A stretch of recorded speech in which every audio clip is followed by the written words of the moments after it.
headlines. A 100-day regular session at Korea's National Assembly opens on Monday with political bickering over special legislation to probe the ferry disaster taking over the floor. The White House says the U.S. policy on North Korea has not changed, saying Pyongyang's show of commitment on denuclearization should come before negotiations. And Russian President Vladimir Putin calls for talks between pro-Russian rebels and Kiev, hinting at possible discussions on statehood for parts of eastern Ukraine. Hello, everybody. Happy Monday. Thanks for tuning in. Korea's National Assembly opened a regular parliamentary session on this Monday with a dark cloud hanging overhead.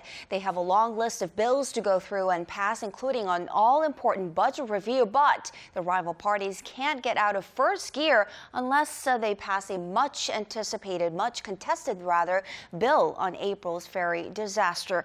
Our National Assembly correspondent Ji Myung-kil reports. Some 300 lawmakers gathered Monday to open their regular parliamentary session and first plenary session. The Assembly Speaker used the opportunity to urge lawmakers to regain the people's trust and carry out their legislative duties. We must put an end to the Sewol-ho ferry bill standstill. The rival parties should yield more and seek understand. We must focus on reviving the economy to improve the livelihoods of the people and on improving relations between South and North Korea. Over the next 100 days, the National Assembly is tasked with passing next year's spending budget and a set of economic stimulus and anti-corruption bills, as well as conducting the annual parliamentary audit on the government. The regular parliamentary session must meet the needs of the people. We must work on next year's budget plans and pass bills related to improving the livelihoods of the people. But before that can happen, the rival parties will have to resolve a month-long deadlock over a bill designed to uncover the causes of April's ferry accident.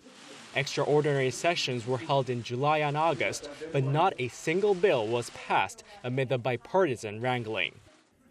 The plenary party and the victims' families must reach a compromise over the Sewol-ho ferry bill. The New Politics Alliance for Democracy has been persistent in its efforts to enact it. In attempts to break the impasse, Plenary Party floor leader Lee Won-gu held third round of talks with the victims' families on Monday, but they failed to reach an agreement. The bereaved families are not backing down from their demand that the committee in charge of the probe have the right to investigate and indict those found responsible for April's ferry tragedy. But the ruling Plenary Party is steadfast in its concerns that doing so could disturb the judicial system and the division of powers. Ji Myung-kil, Arirang News. Now on to the latest from North Korea. The regime reinforced this notion this morning that it will not hesitate to carry out provocations without notice. Pyongyang fired off another short-range projectile into the East Sea earlier on this Monday. An official at South Korea's Joint Chiefs of Staff says it had a range of 220 kilometers and that no prior warning was given. The official adds that it marks the first time the regime has fired a short-range projectile from its northwestern province of Chagangdo, just 60 kilometers from its border with China.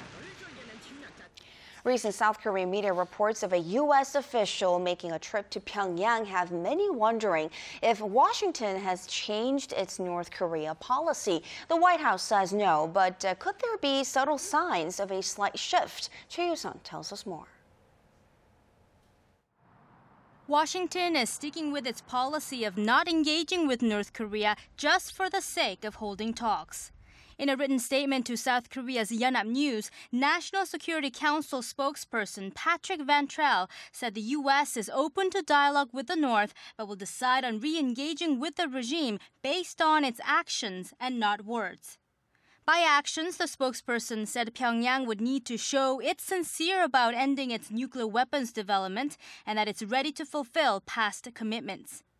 Unconfirmed reports of an informal meeting between U.S. and North Korean officials in Pyongyang and the North Korean foreign minister's attendance at the UN General Assembly later this month have fueled speculation of renewed dialogue between the two sides. there's something to make out of Washington's statement, especially as it comes after its informal civilian meeting with North Koreans in May. The Obama administration may have decided to maintain its North Korea policy following that contact. On the other hand, the NSC spokesperson urging the North to use a New York-based channel instead of civilian routes to communicate with the U.S. deserves some attention.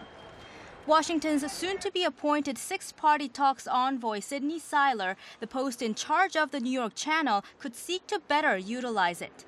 The Obama administration can certainly make use of that channel to control North Korea's provocative behavior ahead of midterm elections in November.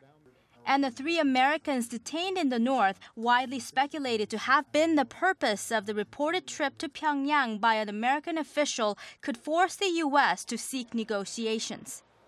Choi Yu-sun, Arirang News. Japan's wartime sexual enslavement of Korean women has long been a source of tension between the two neighboring countries.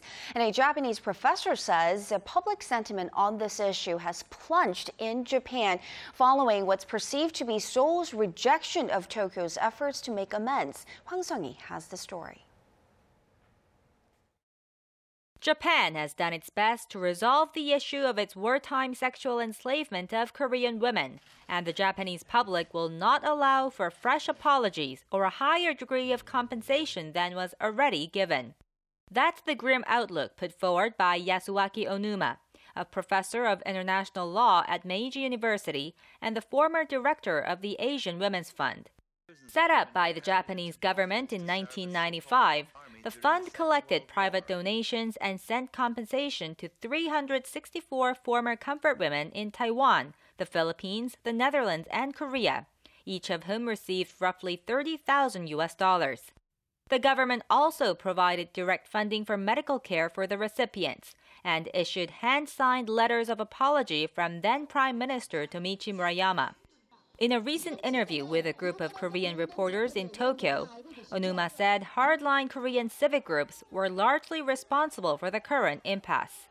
He said the Korean Council for the Women drafted for military sexual slavery by Japan harshly criticized the 7 Korean comfort women who decided to accept the money, saying they were once again selling themselves to Japan by taking Japanese cash.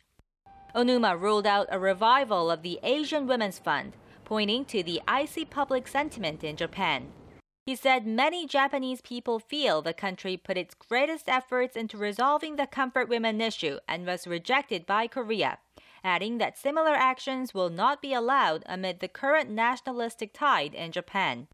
The Japanese professor said the individual happiness of the comfort women must be prioritized and that the issue should not become entangled in the diplomatic feud between Korea and Japan. Hwang Sung-hee, Arirang News.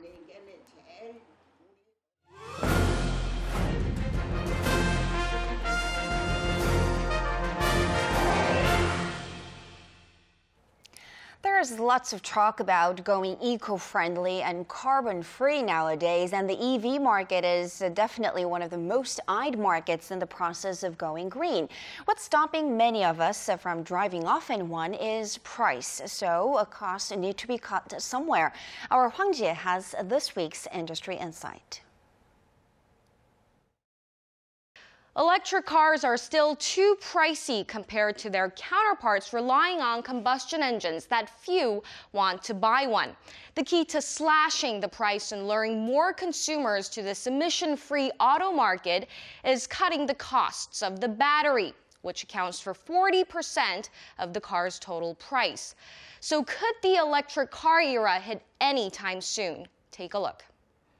By 2020, more than 10 million eco-friendly vehicles powered by batteries are expected to be on the roads. And this industry of tomorrow is taking root here in Korea with a couple of local companies spearheading the global electric car battery market. Korean makers LG Chem and Samsung SDI are expected to make up half the electric car battery market share this year. LG Chem recently won a deal worth hundreds of millions of dollars from Audi, raising the number of its global customers to 20.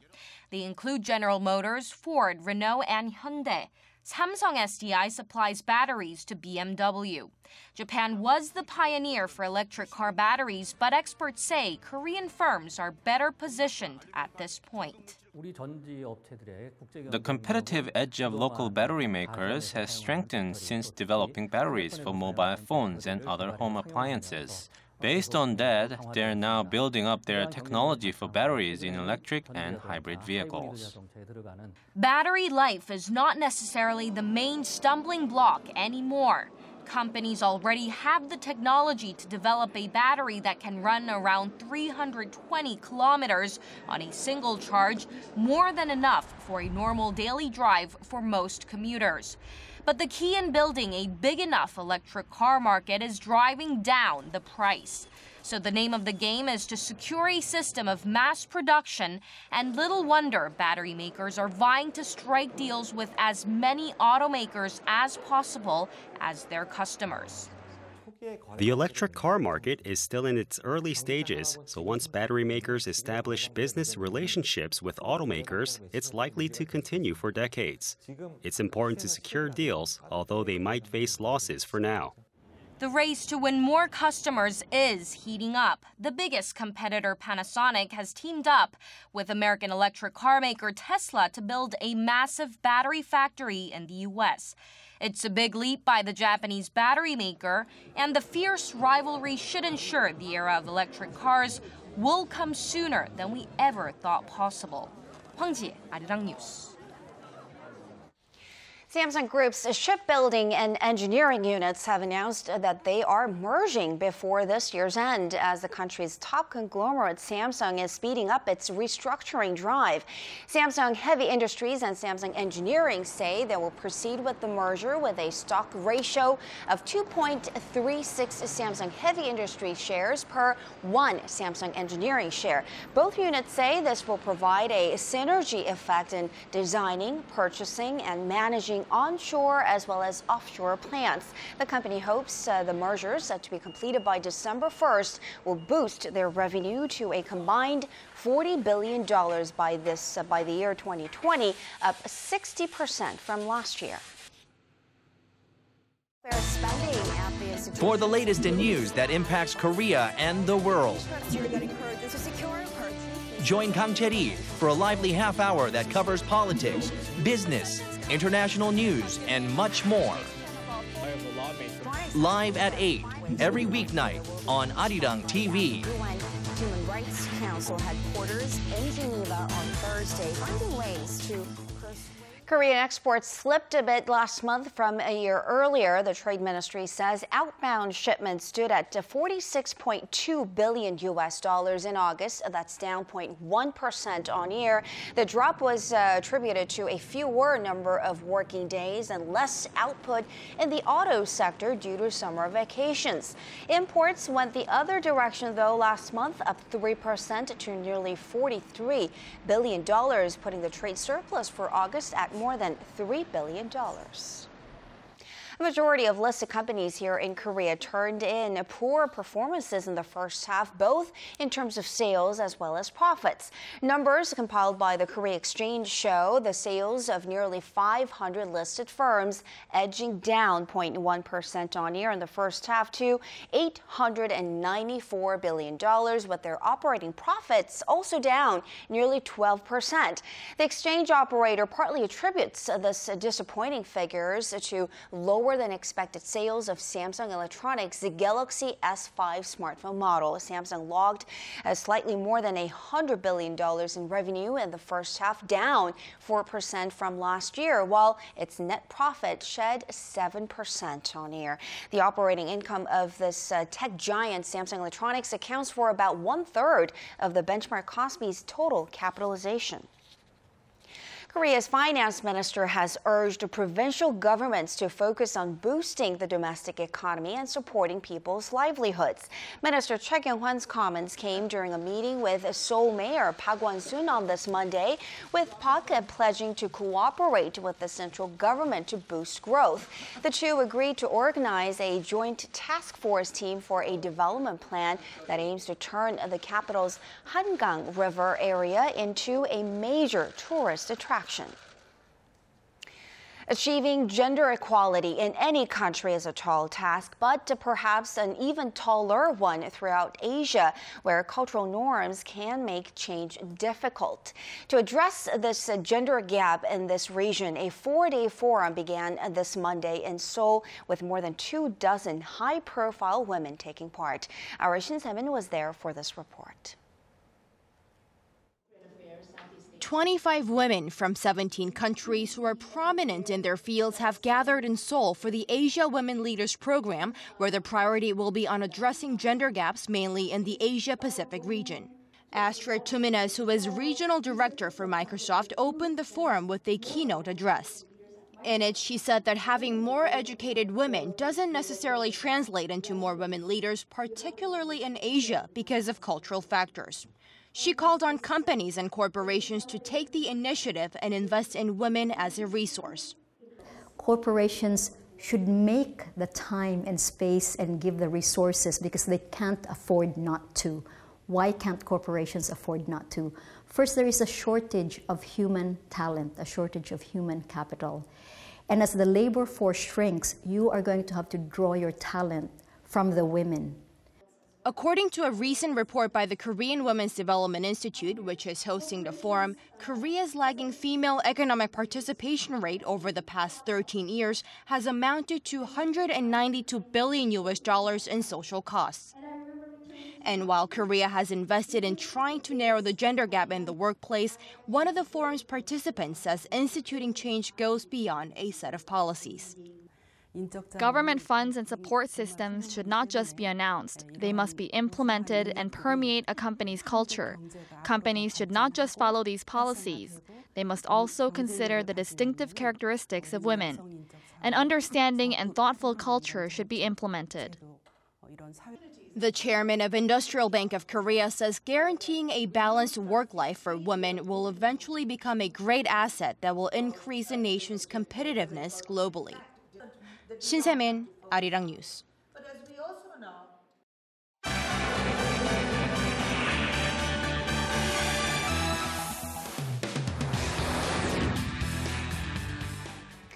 Russian President Vladimir Putin has called for statehood talks on battle-hit regions in southeast Ukraine. His call comes a day after the EU gave Russia a week to de-escalate the situation in Kiev or face further sanction. And with more, our Sun Jung-in is joining us from the News Center. Jung-in, good to see you. What has been the international reaction towards his latest remarks? Well, Teddy, Western leaders have accused Russia of fanning the flames of the insurgency in East Ukraine, and U.S. senators say Washington should provide weapons to Kiev to help its fight against pro-Russian rebels. Our Connie Kim reports with more. There are increased calls among U.S. politicians to begin arming Ukraine in its fight against what they're calling a Russian invasion. Robert Menendez, the head of the Senate Foreign Relations Committee, said Russian President Vladimir Putin must pay for his, quote, aggression. Speaking to CNN, the Democrat said Washington should provide Ukrainians with weapons to defend themselves. Senator John McCain echoed the sentiment and said Putin is trying to restore the Russian Empire. He called for stronger sanctions on Moscow. The comments out of the U.S. came after Putin called for the statehood of eastern and southern Ukraine. Substantive, meaningful talks concerning not only technical issues, but also related to the issues of the society's political organization and statehood in southeastern Ukraine should begin immediately in order to protect legitimate interests of people living there. President Putin added that Russia as a state could not stand by and do nothing while its people were being shot at by Ukrainian forces. Russia had previously called for federalization that would give greater rights to eastern Ukraine, but this is the first time Putin has called for statehood. Putin's spokesman later insisted that the statement did not amount to an endorsement of the separatist rebels and that only Kiev can reach an agreement with them. Pro-Russian separatists have been gaining ground on Ukrainian forces in eastern and southern Ukraine. The conflict erupted in April following Russia's annexation of Crimea the previous month. Connie Kim, Arirang News. And moving on to the crisis in Iraq, Chung-in. Now we hear now that the U.S. military has launched new airstrikes against Islamic State forces in the northern part of the country. And this follows a series of military operations since the siege there began early last month. Well, that's right. The U.S. Defense Department said in a statement that the operation was carried out at the request of the Iraqi government to support humanitarian efforts. The strike took place near the Mosul Dam and the besieged Shiite town of Amirli in northern Iraq, airdropping humanitarian aid to civilians trapped there. According to U.S. defenses, the strikes damaged several armed vehicles while all aircraft exited the area safely. The U.S. Central Command has conducted some 120 airstrikes across Iraq so far. Meanwhile, the UN Human Rights Council is set to hold a special session to debate demands for an emergency mission to Iraq to investigate alleged atrocities by Islamic State militants. Diplomats from the Council's 46 member states will discuss a draft resolution condemning alleged systematic violations and abuses of human rights. Now, over in Hong Kong, closer to home, I guess, thousands of protesters took to the streets last night after the Chinese Communist Party ruled out open nominations for elections in 2017 that will decide Hong Kong's next chief executive. This move by the pro-democracy activists, is it showing any signs of calming at this point? Well, it does seem to be the case at the moment, but scuffles continued on Monday during a tense standoff between police and members of a movement called Occupy Central, who have vowed to fight for full democracy. Our Park Jin-won reports. Some 5,000 citizens have taken to the streets of Hong Kong's financial hub, calling for full democracy in the election for its next leader in 2017. Some officials, who we don't even know how they got chosen in the first place, are telling us Hong Kong people, this place is Beijing's turf. Today I have to tell you this is definitely not true. Hong Kong is Hong Kong people's own turf. The latest Occupy Central protests, as they are called, were sparked by a ruling out of China's parliament that will allow just 2 to 3 candidates to run for chief executive of Hong Kong in 2017.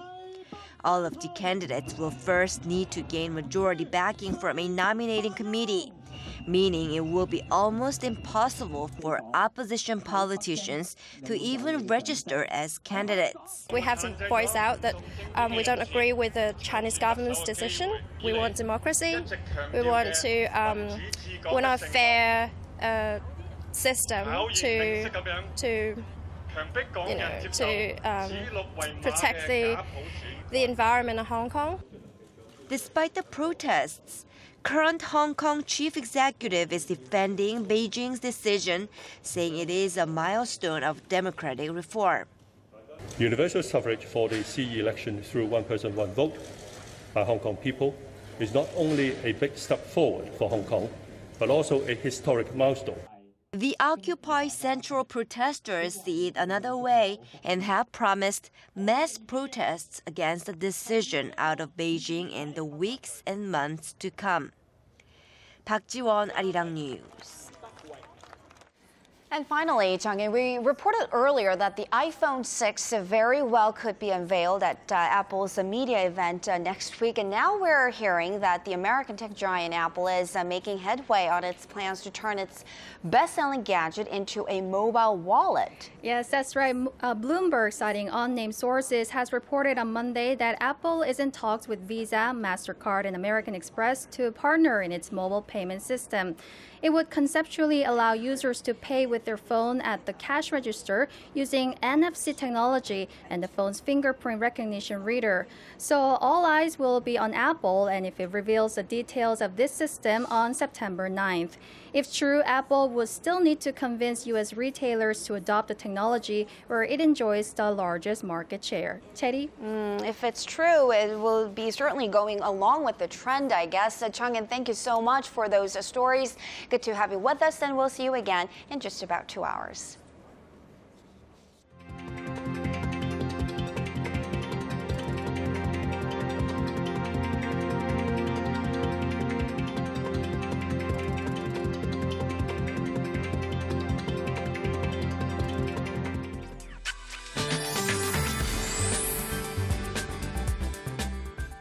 Hope your week is off to a good start. I'm Kim Bo-kyung with your weather updates. So at the moment, some areas in the central regions, including Seoul, are getting showers, and 5 to 20 millimeters is forecast through later tonight. For tomorrow, nationwide autumn showers are in forecast, and this should begin in Jeju before making its way up north, and some regions could also get stormy conditions. So tomorrow, 50 to 100 millimeters is expected nationwide, which is up to 5 times the amount that's forecast to drop through this evening. On to this week's outlook. The rain should stick around through Thursday, but the rest of the week looks to be nice and sunny. Seoul reaches 27 degrees, while cities down south hit 26. Now let's move on to other places. Daejeon and Jeju make it to 26, Dokdo and Kumgang to 23. That does it for me for now, but tune in for more updates after 10. Thanks, Bo-kyung, and that will do it for this edition of Arirang News. Thanks for watching.